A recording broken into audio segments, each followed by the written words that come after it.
యుద్ధం కాదు, అది రెండు దేశాల మధ్య యుద్ధం కాదు, అది రెండు కాయిన్కి అటుపక్క ఇటుపక్క ఉన్నట్టే వాద ప్రతివాదాలు కామన్గానే భారతదేశ సంస్కృతిలో భాగం.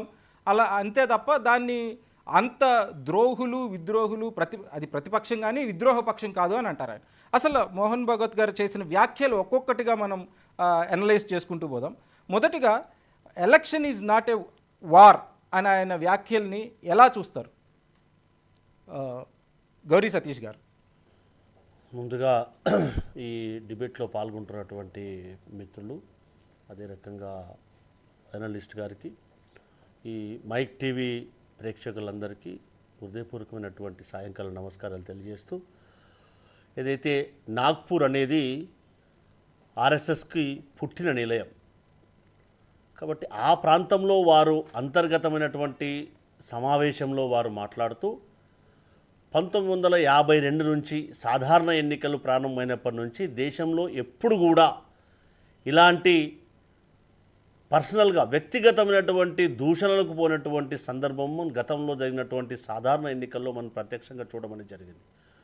దురదృష్టం ఏంటంటే దేశ అత్యున్నత స్థానంలో ఉన్నటువంటి వ్యక్తులు ఎవరైతే ప్రధానమంత్రిగా హోంమంత్రిగా ఉన్నటువంటి వారు ఎవరైతే ఉన్నారో వారు దేశంలో ఉన్నటువంటి మతాల వారిని కానీ కులాల వారిని కానీ ప్రాంతాల వారిని కానీ రెచ్చగొట్టే విధంగా ఎన్నికల ముందు మాట్లాడారు.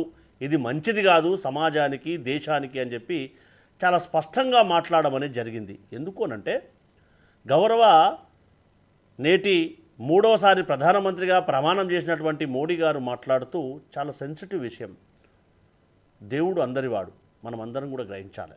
దాంతోపాటుగా ఎవరికైనా ఆడవారికి పవిత్రంగా భావించే మంగళసూత్రాల గురించి కూడా ప్రస్తావించడం అనేది చాలా దురదృష్టకరం.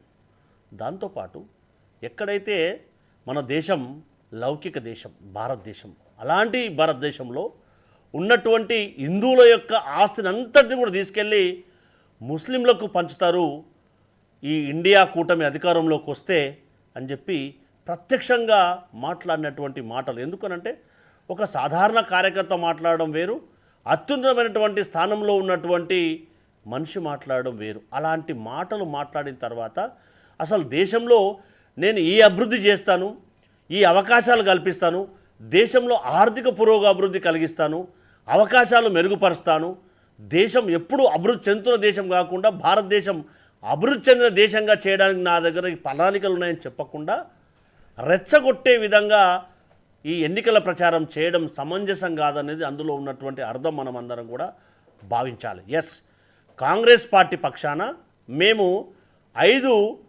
న్యాయ సూత్రాలను ప్రజల్లో ముందు పెట్టాం.